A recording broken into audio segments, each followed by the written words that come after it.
we need to reform the multilateral development financing institutions. The international financial architecture is not sitting pretty.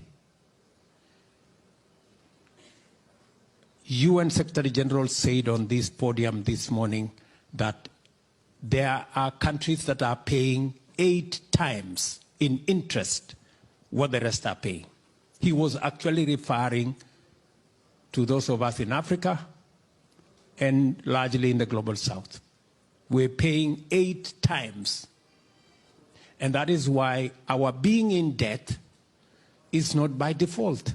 We were set up by the system to be in debt.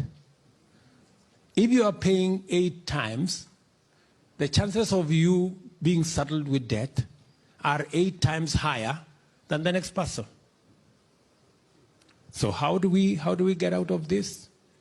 Our suggestion is that before we leave here, let us agree, let us have a consensus on a win-win. The multilateral development banks have shareholders. Those shareholders cannot allow them to make certain decisions. So it's okay. So how do we keep the shareholders happy? Let us tell them, we will pay our debts. Give us 10 years or 15 years grace period and make the debt a 50-year loan. And we stop paying, we start with not paying the money we are supposed to pay next year. And they give us 10 years.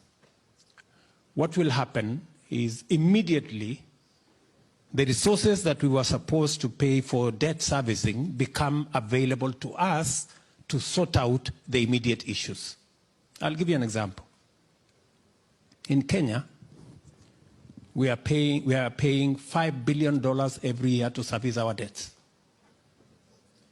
If we got an opportunity not to pay the $5 billion, and it is made available to us to provide water, to provide electricity, to do development, we would have money at scale. And if it was done for 10 years, and we are given 20 years grace period, we would be sorted. And everybody will be happy. We will still pay our debt. It has just been postponed. So the shareholders have no problem. And we have immediate money to deal with our situation, so we are also not doing badly. So we can have a win-win. Hopefully, before we leave here, we have that agreement. I don't think it is unfair for us to ask. And I think it is a win-win. That's number one. Then we will go into the journey of reforming the multilateral development banks.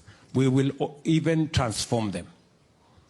And I agree with Motley, it is possible for us to raise $500 billion to be able to plug into the gap that our restructuring of 10, 20 years or 50 years creates. So we can do that.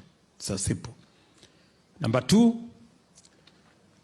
our next expectation, so that we can have a better conversation in Nairobi, is to agree on climate financing. I know to a great extent what I have suggested as number one will go to a good extent in climate financing. But if we have to deal with the climate financing in the context of what we agreed in 2015, in the consensus we built out of the Paris Agreement, this Paris Agreement, where we get emissions down by 45% by 2030 and net zero by 2050, if we were to go there, IEA, which Kenya just became a member, tells us that we need $9.2 trillion every year for us to get to net zero by 2050. We have a gap of $3.5 trillion. How do we raise $3.5 trillion to be able to close that gap. And I'm very sympathetic to what you said. Let us have a global financing mechanism. Loss and damage will not do it. I'm sorry. It will not do it because loss and damage is hostage to national interest. No nation is going to give money from its people to sort out a global problem. Because in a contest between national interest and global good, national interest wins in the morning. That's it. So what we did, and that is why we are not making progress ever since Paris in 2015, is because we had a global consensus on a global problem called climate change. But we tried to go and sort it out. We tried to sort it out using national institutions that are hostage to national interest, or we tried to use shareholder institutions that have shareholders who will make the decision finally.